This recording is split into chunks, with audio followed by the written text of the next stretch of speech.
Yada se papa pa Victor Kwame Kwashi. Victor Kwame Kwashi. And ajiji ababa babedru sabre bedwam dwumadi no na uhwe. And then bibia sesa. Bisa ya desia papa bi nwotwe ya nkabi anhyemu wokọ adwuma ba nanso wa ma. Nti eda mamra ne amane na ekoso sebeya. Abusua ne aban ene omamu nyina ye ka bomu na yeja wonu mo ekwan. Nti ehwo hyehye no ti sabre de wo hwei eye Blaster Square adehye nsia na aka no wonu mo body ne na yede eba ene ye babaye awufusom ne ho hyehye nyina ede ama wo mo nti yenko ho emra.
Then the autos can use. So the rest,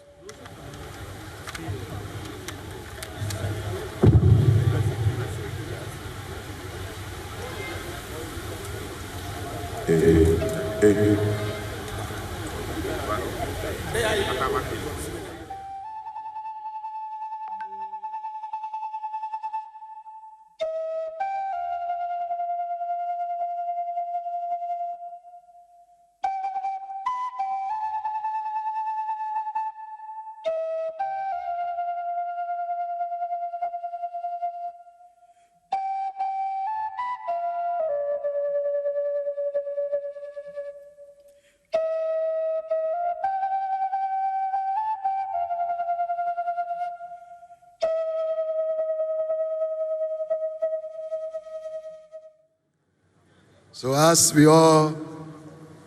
get seated and our hearts prepared, we invite the team of our Quranic recitation to begin to take us through the recitation of the entire Holy Quran. Thank you, and you are most welcome to today's function. Quranic recitation. صلوا على نبي الكريم.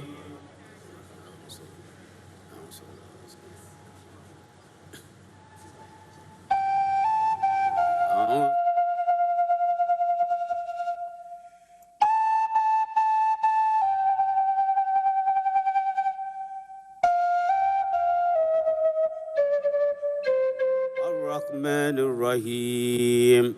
مالك يوم الدين إياك نعبد وإياك نستعين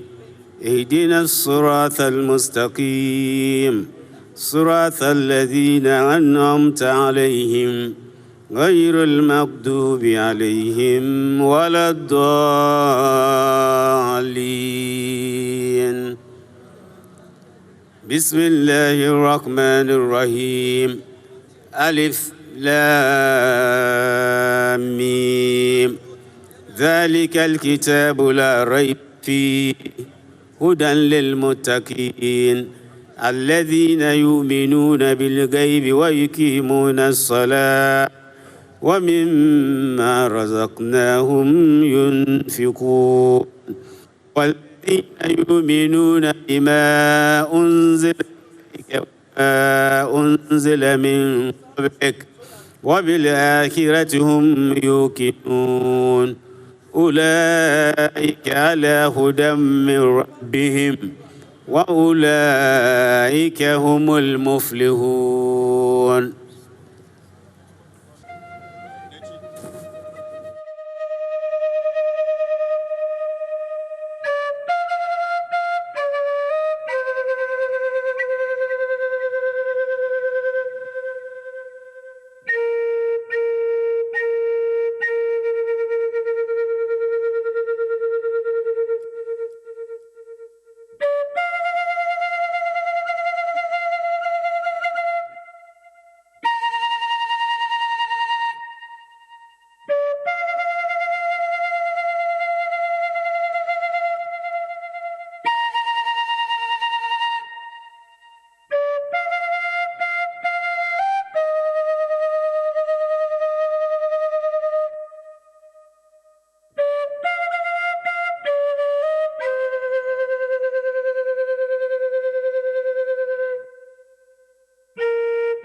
Yada CBM Yasamu Akwaba do Badwam TV Badwam Jumedie no eso shanon so se na wufusum ene eyiye ayeye de ama yadehye nwotwe ya nano wukwada yenka bi hye mu won mu efri mu no ye mienu de esan won mu sumti ye de kan akra won mu dadanti ene no okọ Blaster Square ensia no na ye won wufusum na fei yakra won mu nti wuhwemu a Blaster Square hono ano ye wo yen correspondent ahodo no wo ho a ye bekọ ho sanso na eye military cemetery honso ye obi ewo ho a honso ye bekọ ho na yakwa akọhwe dia ekoso nti no se de mudo afidie no ato ho no koso ama no na hamidin afia amankwa tamaklo na mene Victor Kwame Kwashi ene waha eja ono so ebebo na be na fafam kakra de acheche yan ho re we gi se nyame pe ene be mu so hu yi squadron leader anala ne bucket one be bia wo kobi oye fresh ti wo se maame emma no nufusuo ti be bia esre wo kokko to dwa ni mu a ya kai won ne mu oya na hoden ne nko ho se ya agina wo mu na so se ya kra fie so wo mo kɔ adwuma aba ene wo ma medru no ti ayo ma mu nyina de kese na ahwe yensa ti de ye ka bia ye hwe nkasa ye ye me kasa ho nte na ye bekɔ prince owusu asiedu ɛhɔ na yakɔ akɔhwɛ ahoboa no so wo cemetery hɔ no nea ɛkɔso ɛwɔ hɔ prince wote yenka ye mo akɔ aba efia mejoso yɛda se papa pote na wugina sabre na hyehyɛ no te sɛ wɔ hɔ yo me no ka say die ma be pie mo ɛwɔ military cemetery de bia adehia wo de omudi tudwa no sɛ wo mo ebesiom no wo mo adehia eku akwan mu a sɛ wo mo de wo fie yɛ Lancaster Square Independence Square ahasi na wo mo ebeba besiom na wo be pie mo ɛwɔ military cemetery ura eye gate na sɛ wafɔ inside asujafo ɛwɔ ha aposifo ɛwɔ ha banbɔ ho nsɛm deɛ wɔn mabie mu paa wɔ asan sɛ ne dwumadi ɛbɛkɔ so ɛwɔ ha metwa mfoni na akyerɛ mo ɛwɔ cemetery nim no a cemetery nim no wɔn akɔ tent ɛyɛ tuntum ɛne kɔkɔɔ bi deɛ wɔ Blaster Square a muhu yi wɔn abɔ ɛnoa bi wɔ ha ahyehyɛ nkonnwa wɔ ha adehye busua ba ebi a wɔbɛtena mpenifoɔ ahodoɔ beebi a wɔbɛtena ɛno nso wɔn ahyehyɛ nyinaa wɔ ha wɔn bɛdu hɔ a wɔn bɛyɛ mpaebɔ kakra asɔre kakra nsa na wɔn de ɛyɛ adaka ne nyinaa akɔhyɛ ɛfɔm ntumi na ɔkasa deɛ ahoboa ɛkɔ so ɛwɔ ha deɛ wɔn de nyinaa gu akwam efiri ɛyɛ ɛnɛ ne 2 days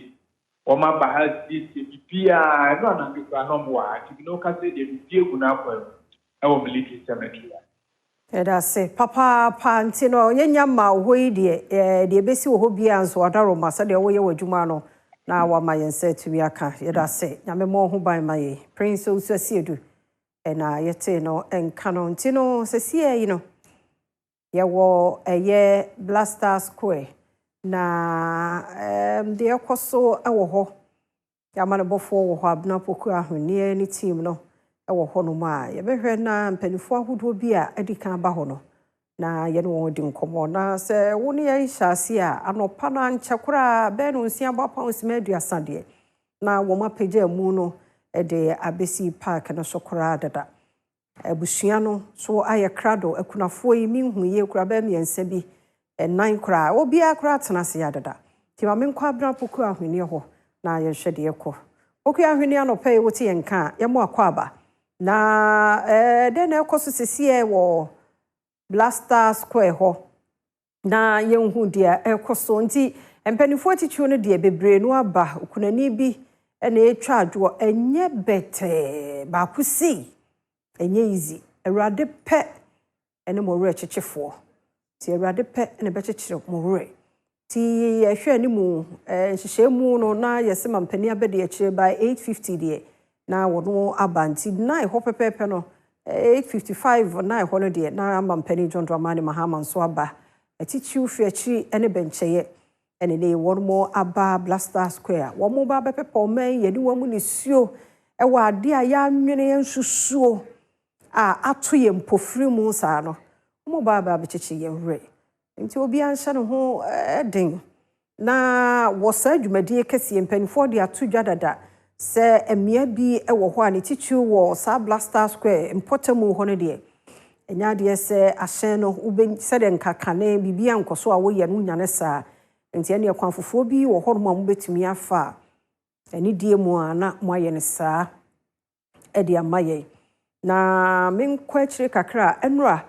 wo ye wufosom shonko de ma Dr. Omanebo ama ene squadron leader Peter Anala na sewani so kache emo odini o Peter Anala na yere no wankasa begina ho Awurade pe Dr. Omanebo ama ne man kuma mi ensen nya kokodro ejina ho ehwa ya na me da Awurade ase se ni nyina mu wakyekere wo mo wre omo arewo mo pa o nanso Awurade nsa wo mo sunti omo timi nya kokodro timi gira wona so kasa Awurade a wahya ase no onfo mo nwie na wonu ma dehye papa yi a wonu ma hwere Awurade nyi nsianamu ema wo na ifri na ekredie wo mo koi wo mo achi no ja wagya wachire no enya papa na mom enya de wo mo beka aka se da wo ho a se da wo ho a na mom da ni hokora no Awurade ma ne nsenkyerene no ento ekunafo ene abatan no eso na adwuma nka papa no eye no omo nyama ne mroso eno na sa wokọ okotodwa ni mu a na wabosa mpa ye na ma wo mu enye easy ba kokora nye easy ba kokora na wakai mampani so enye easy oyo man ni nyina aja tie wo so wo hye no ho so ekura ne mu die sebe obetimi agina mo man no enye easy o obi anyare o tanko obi yare mpo ena okoya wa obehu se ni pay wa bre ti Awurade agina oja mono wodin anala mfie aduasansia pe ebebia no woko mfie aduasapo aduasansia kete na hwe bebia waduro no we nyina wonti nyame ase Awurade mfa mo kra nsie ye papa onya mo re chichefo ena ya kechiri Awurade nya ye re chichefo pa ne dru bia ti se ye mu a na wan so atena se asese ohun from soro beka fom unua na ne ye de ne kro no we nke betimi ayewo Awurade na agye wo ti sabre se watena ho oni obi wo problem jamane nko obi aye wade eye wo ya hwe ene de ye enua no mu fra wo ma firi mu nti fache na sedie ewuyi edin kabomu bi aban yen pese wo na edin kabomu beba ewu na chi man kabomu nya djuma so mai umien kan ye hu mom ya mo ye hu ye hwe kasa yi en kan ye hu mom ye hwe kasa yi ya no enumasem bia wo ka bia ye careful na techremen odi nchini edi makoyi ya wo ka bia ye careful ebufuo basa die na no odin pensuo gina wanum sebe ya ema wo koka asem bia daachi bi obenu ho mo ya Awurade pe because oba be kan oba be hye crowd on sabe fa na chi na okoda nso to okoda ne ketepa nso anka ne kunu da ne nchen a one ni bedi nkomo akwa adwuma aba na one ni di nkomo ene ho na one ni bedi sa nkomo no enkura no nkomo bi wo hono ma sometimes na opese one na gya ne di nkomo agya wo he Awurade pe enyemu agya Awurade pe enyemu kunu no no a wakra mo afiri sa danumu abepem ne no onyemu bambofo mame nko Blaster Square abna poku ahwenie ewo ho oba pa no pay memo akwaba ahwenie memo akwaba meje oso afia na meje di se de nyina ye nim meje oso afia ene enhyehyɛ no sɛdeɛ ɛteɛ no yɛdi kan abɔ ahyɛfoɔ amaneɛ na ene woba bepie mu ɛwɔ Black Star Square ha sɛ ya ɛdɔm aba beduru pa ɛdɔm pa aba abeduru na wohwɛ mu a asoafoɔ no ene ɛyɛ wɔn ɛwɔ aban mu bi aba ɛba na wɔhɔ nso ampanyifo to nsafrɛ wɔn a dodoɔ no nso aba abeduru na woba ɛba no bambɔ sɛmu a emu ɛyɛ din yie pa nti accreditations ahodoɔ a wɔn ɛde maayɛ na ɛne bambɔfoɔ no efiti ɛso hɔ no a wɔde ba abɛwura mu ɛwɔ ha no wɔn ɛbɛbɔ ɛbɛhyɛ wɔn deɛ wɔde ba yɛde ɛbɛscreen nipadua ne nyinaa baage kora ne kita wɔ a ɛwɔ so wɔn ɛgye na yɛbie mu na wɔn ɛhyehyɛ mu ansa na wɔbɛwura mu a na wɔwura mu na yɛhunu sɛ nipa dodoɔ ɛna mpanyinfoɔ nsia yɛ aka wɔn ɛbɛka mmienu a n'ano kɔsie da mpanyinfoɔ yɛ kramosom ne wɔn hyehyɛ mu ɛde ɛkora wɔn no yɛhunu sɛ nsia na aka no wɔn mu ne nyinaa aba abɛduru mu ɛwɔ Black Star Square ha sɛ yɛ atitire yɛ wɔsɔ wɔn ba ɛnam kɔn mu ɛba bɛhyɛ adefoɔ nso a wɔn ɛba bie no wɔn nyinaa nso ɛnam mu ɛba abɛdi dwuma nkyekyɛmu ɛwɔ mu baabi a ɛwɔ sɛ wogyina anaasɛ baabi a ɛwɔ sɛ wofa accreditation kita wɔ no na ɛbɛkyerɛ titiri no sɛ wopɛ sɛ wokɔdi dwuma bi sɛ yɛdie no wɔ accreditation no ɛna ɛbɛkyerɛ nti afia woba nhyehyɛ no mpanyinfoɔ de kan de ato yɛn anim dada ame ate aseɛ sɛ asrafoɔ no bɛdi mu akɔtene paa ɛne ɔmo adwuma nti woba asrafoɔ no ɛwɔ ha apolisifoɔ nso ɛwɔ ha no ma wɔn gyinagyina mu mmaa ɛne emu mmarima gyinagyina wɔn ɛrehwɛ ɛho ntotoyɛ kumasefoɔ aba beduru maame na bɔkɔ deɛ bɔkɔ medɔfo ofi kumase fa he me fi kumase kuro no nkɛsɛ mu me nua bɛma ne Dr. Samuel Sapon the former mayor of Kumasi and then na wonko na obae da bi yɛdɔɔso paa mpacho me mmeranti yɛ ne nti wobɛtumi ne wɔn so akasa bɛmie ye nim sɛ pɛsɛ me ho baabi yɛ kumasefoɔ no ɛwɔ media susu twa me o na yɛbɛhunu me mateni me gidi sɛ nche bia wobɛhunu na baabi wɔ hɔ a yɛbɛtumi ama ɔno akasa baabi wɔ hɔ a yɛntumi ma ne nkasa adom yo ɛne kumasefoɔ na yɛfɛ nsɛn yɛba Sapon ayie nti na doctor nti na yɛwɔ ase nti da no anadwo na yɛba ha se ansa ne tie na yɛ mama kwaba na yɛmfa mu no afei yɛnhwɛ sɛ yɛbɛtumi ɛne ɛyɛ ɔmanfoɔ bi a ɔmo aba na ɔmagye akonya no yɛbɛtumi ne ebi mu adi nkɔmɔ a mahunu sɛ ebi mu ha ɔmo hyehyɛ Ghana Black Star entire maame bɔkɔ deɛ na me adumo mo firi hefa oyɛ Ghana Supporters Union for Supporters Union yeah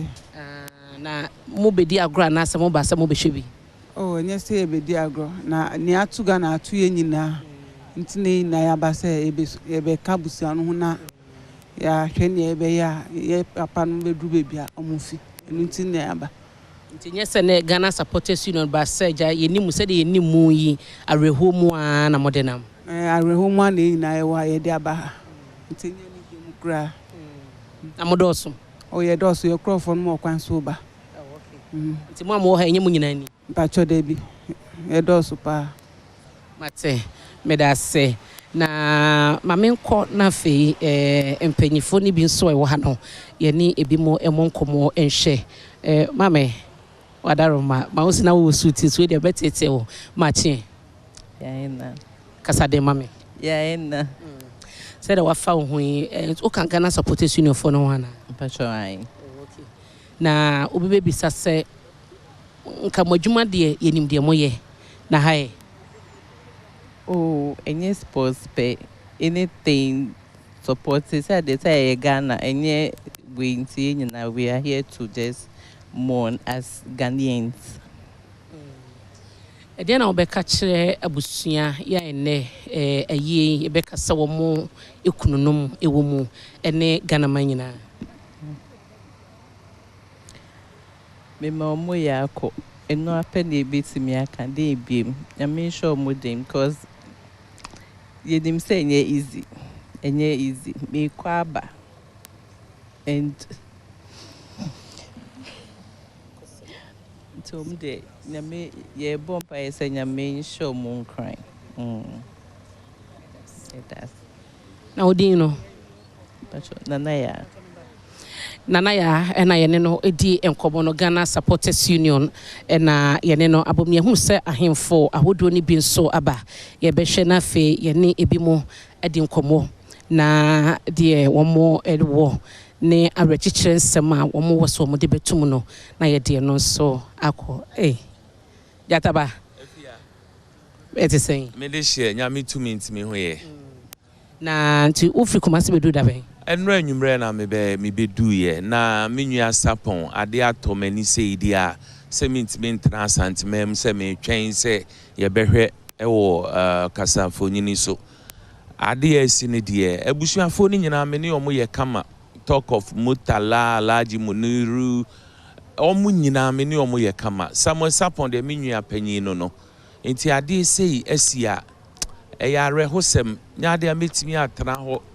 se me ye o se ye ba na bi jam Samuel sapon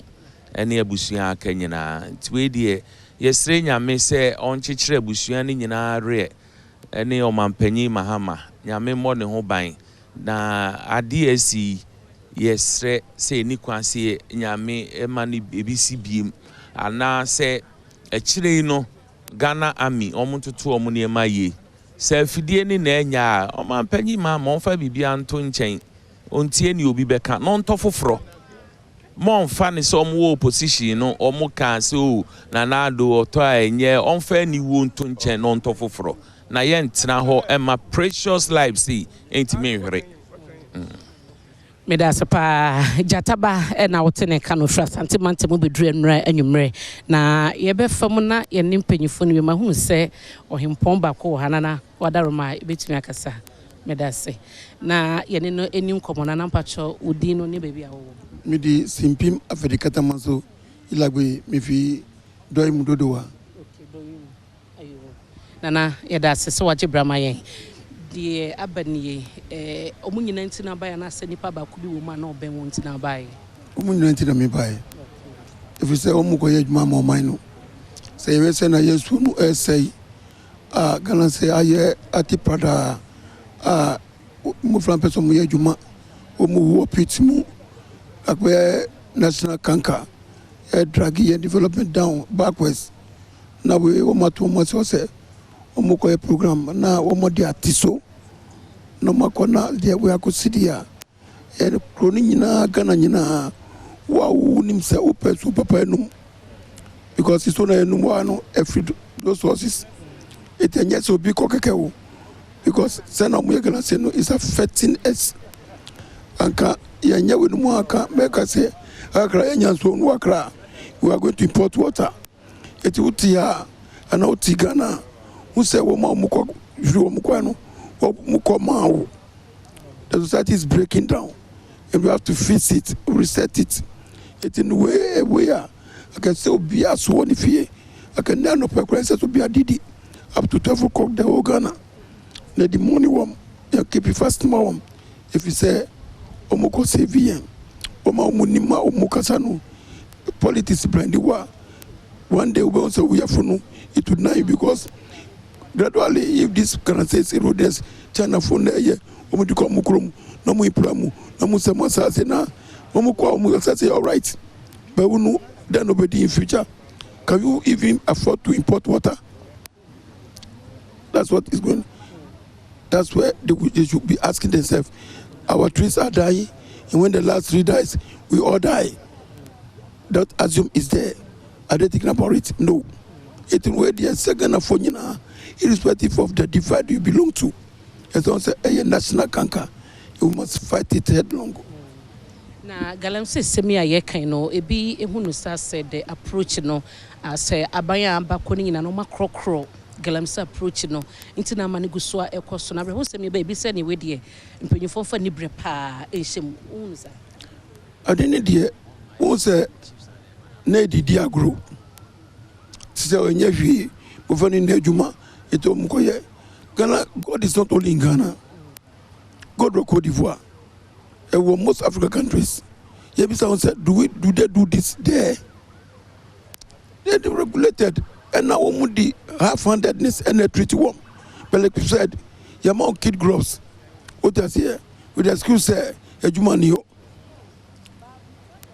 Populations to say there, who you qualified that you can create for yourself. You would nipa Ghana, one seminar Juma, or because bet my car. What I say, only say, facilities. It's a youth no, one we endowed with many qualities, but we've tending them away from their qualities and putting them there because of the easy money we are going to get. What I say, it's no abano, me pretty say, send Omuya woman, as well. Omuji, when equipped down, Omu Yamra, Yachiwama, Efo Kogum, na Yama baby no Mukodo. What I say, Ukodo is 3-4 years, or they should go back to replant the forest they destroyed. I'm say, Ebanisa, a man enjoy election. Well, here, election you win. Which I say, 1 more, 2 Galasenu, how many are them compared to the so millions that vote for you? But who join election now? Say, who's to say, Nani Panina, how can you win the elections? You can't win election with you win the human beings. It's abano, man, it's me the Karanado. Yeah, last night, Honorable say, who can be said they should be shot on sight. We criticize them, but it's like what he's saying is coming to pass. The only one say, no, who say, I didn't have a problem. Benya Dennis is a wicked man. But after all, he's being proven right. What did not shoot to kill no or might not be to me adopt. We can scare them with it. We won't kill them, but you scare them with it. What I say, if the government say emergency, shoot to kill, yes, right here. Quickly they will start recalling. It let us do something to scare them of what is here. Because it's you and I, our life, our forest, our rivers are going.